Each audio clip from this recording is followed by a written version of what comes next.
Hello everyone and welcome back to my channel, The Fighting Farang. Today we're going to talk about choosing a gym or dojo. The best way to go about this is to follow these two simple steps. Firstly, work out your availability and the gym's availability. And secondly, you want to focus on what are your motivations for training. So when you take your first steps into the world of martial arts, either inspired by some form of media, or maybe it's just like a lifelong passion that you've now actually got time to try. The first thing that everybody inevitably does is they pick the martial art that they want to try first.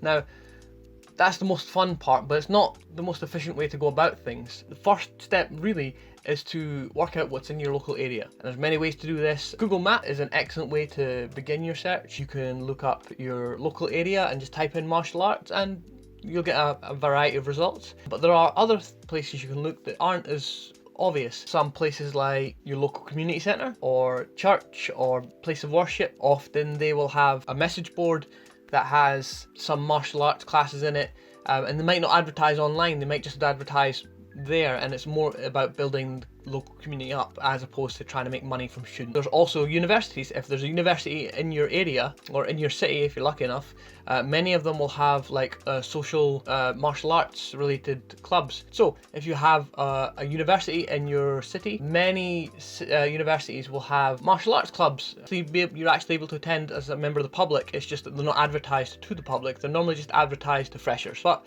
there's nothing to stop you, a general member of the public, also participating, depending on the martial art and depending on the university. So also worth checking out. Depending on your own travel options, you might be limited to like walking or biking. You might have a bus pass, or you might be able to, have a car, and that gives you like a wider area to look for. However, you should really not focus on distance in miles. You should really be looking at minutes of travel. So I don't want to train somewhere that's more than, say, 40 minutes away. 40 minutes is a reasonable indicator.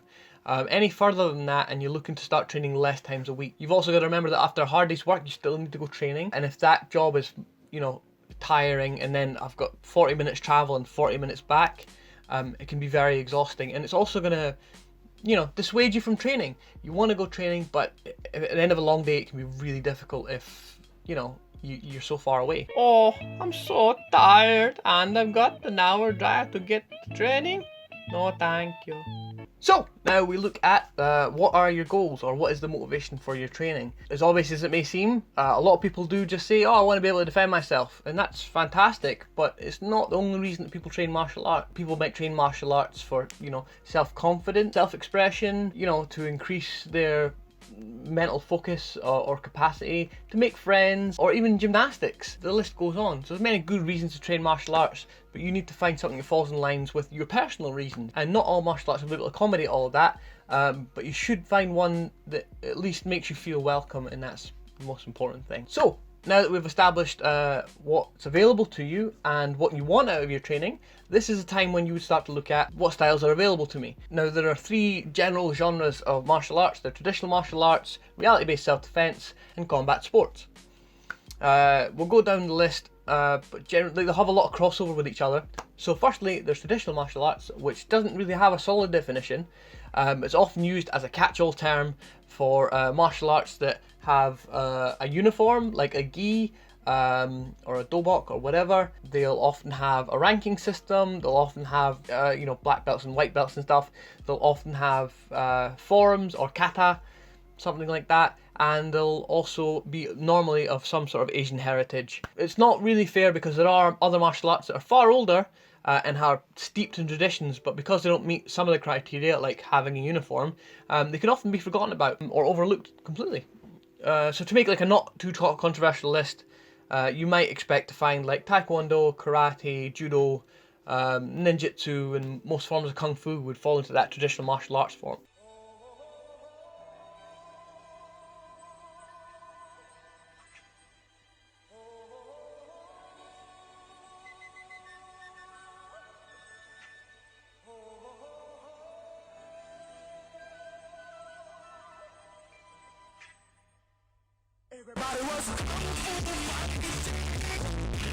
Like, some of them will fall into other categories, like judo is also a combat sport, but it also falls into the traditional martial arts category because it does have forms and it does have the feel of traditional martial arts, and you do see that they do bleed over quite a lot. So in a traditional martial arts class, you might expect to find a warm-up, maybe a slight focus on katas or forms at the start, You might also find there's some techniques, and then there'll be, if you're lucky, there's normally some limited form of sparring.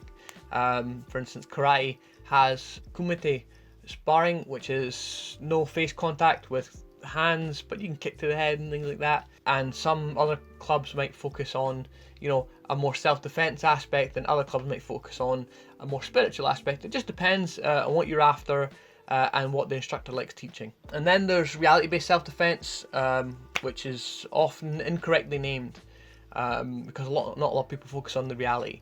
But it's just way catchier than saying, I like wearing camo. Reality-based self-defense is often marketed as really violent and, you know, taking out the opponent like as quickly as possible with my tactical knife, or, you know, my hidden sticks, or my teapot, whatever. It's very hard to find a good version of this because quite often like certificates and lineage is sort of hard to differentiate, because many people will make their own forms of reality-based self-defense. So it can be very difficult to find somebody who's really good at teaching and really knows what they're talking about. Also, just as a note, many people will come from like a military background or a police background. Does not mean that they're good at martial arts or even like of their knowledge of the law. It can really vary, so make sure you get somebody who really knows what they're talking about. It's not easy, but I'm here to help you find a good class, so kick on with that. To find a good version, you're really looking at someone who should cover things like the law and how it applies to you. That's really important. Also, avoidance and awareness, how to approach a situation and how to de-escalate a situation. Not everybody's going to teach that, but it's an essential skill. The skill to be able to talk to someone who is showing, you know, violent tendencies or violent emotions, and for you to be able to calm them down, stay at a distance, and not even get in a fight in the first place, because that's mostly what self-defense is. They should also, you know, teach you about the levels of force. So it's not really appropriate if my uncle is drunk at the barbecue for me to stab him with a spatula. You should only need the minimum amount of force to do the certain job. It's an extensive subject, but generally speaking, somebody should teach you the minimum amount of force required to do a certain job. And not everybody, you should not always be going over, this is how you kill people. It's just not appropriate in everyday life. Most self-defense situations really just require a bit of de-escalation and just a bit of avoidance and awareness. The fighting part is actually not that important. I recommend some Jeff Thompson books if you're interested. He covers extensively mentality and avoidance and awareness. And lastly, in a good reality-based self-defense class, you should find something like unscripted scenario training. And this is not necessarily sparring. This could be a lot bigger than that. This could be a situation where I'm talking to someone and another person comes into the room and starts an argument with me about me spilling their drink or something like that. It's completely fictional, but it's to get used to being in that situation. Just like anything, if you don't train for it, it's not going to work.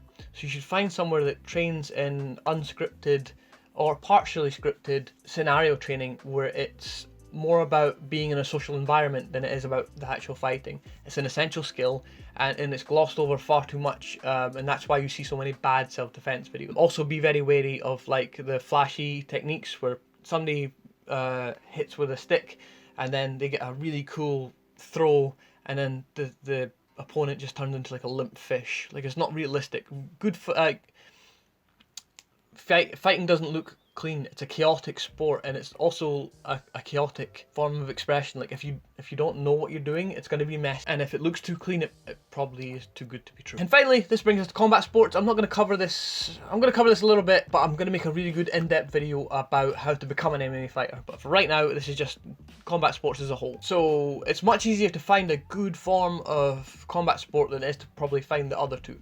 Because combat sports, generally speaking, you're going to have somebody with a record, or especially now in the age of the internet, you're going to find whoever's instructing, they will have competed, or the students will be competing. And, you know, they might win or lose. The winning and losing not important, but they're competing, and as long as they're putting themselves out there, it's a good thing. And it also it gives you some sort of determination of what's a good gym. Now, that said, if you find a gym where everybody's losing all the time, that is an indication. But if they're 50-50, it's probably alright. You're looking for somebody better than that, it's on you.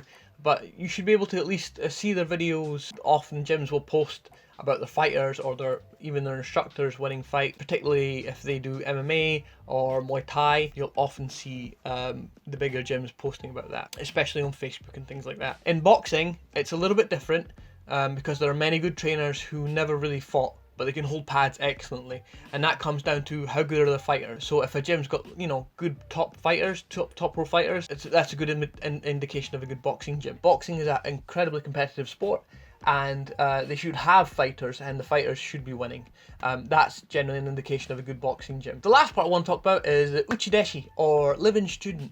And most people won't go for this, but if you have unlimited leisure time and you're, you know, you have the means, then you might want to go and live and train somewhere and do a, you know, 6-week course, 8-week course, year-long training session. There are many examples of this. The Riot Police have a course in Aikido. There's a very good book on it by Robert Twigger. Excellent read, you should definitely give it a go, where he describes his intensive year training Aikido. I think it's like 3 or 4 times a day, something like that. Incredibly interesting.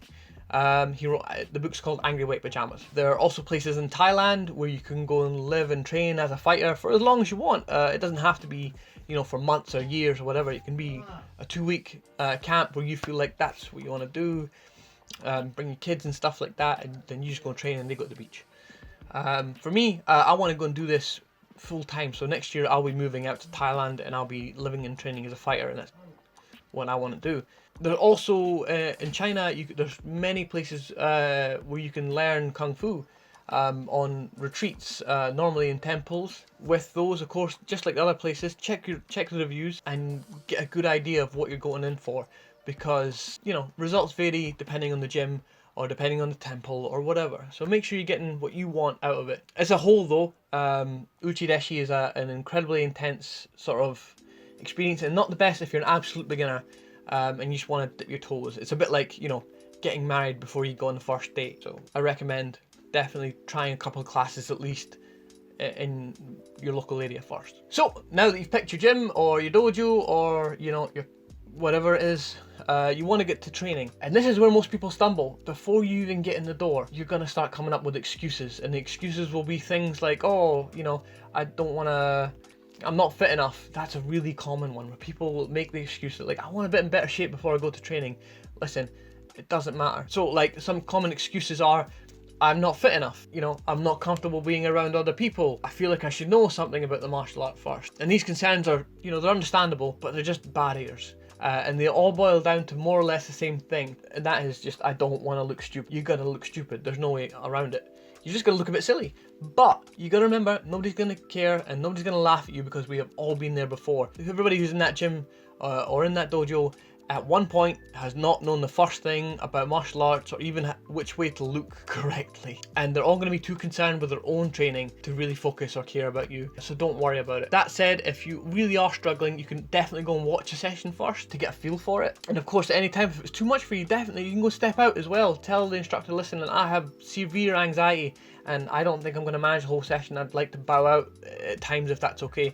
And they'll be more than generous, or they should be. And if they're not, just don't train there, go find somewhere else. So, in your first session, you might find that you're left to your own devices, more or less. The instructor might be busy, might be dealing with someone else who has something upcoming, a competition, or a grading or something like that. But the instructor should at least leave you with some basic day one techniques or forms or stances that they teach to everybody.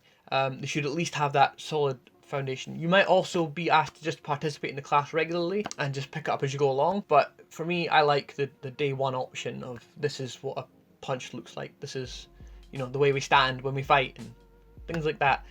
You might also be lucky enough to be paired up with a higher grade, and this is a good opportunity, you know, not only to learn a bit about what you're doing, but more importantly, learn their name and make a connection, because at the end of the day, training is fantastic, but if you don't make friends, it's going to be a very solitary experience, and that's not what you want.